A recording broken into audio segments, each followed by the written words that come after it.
कहते हैं मनुष्य अपना भाग्य जन्म से ही लिखवा के आता है, अर्थात यहाँ इस मस्तक पर भाग्य देवता जो है हमारे सारे उत्थान का, हमारे सारे पतन का जो ब्यौरा लिख देते हैं। मस्तक पर ही क्यों, पांव में क्यों? यदि पांव में लिखा जाए तो हम उसे पढ़ सकते, मस्तक पे लिखा जाए तो हम नहीं, बाकी सब उसे पढ़ सकते।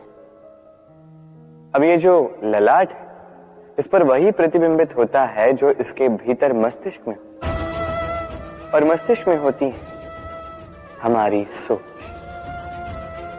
तो इस सोच का सकारात्मक होना अति आवश्यक है। इसमें विकास के लिए स्थान रखिए, इसमें सबको साथ लेकर चलने का भाव रखिए और विश्वास कीजिए आपके मस्तिष्क की ये सोच सफलता बनकर आपके मस्तक पर आ ही जाएगी, क्योंकि आपकी सोच ही सच बनकर आपके जीवन में आती है। राधे।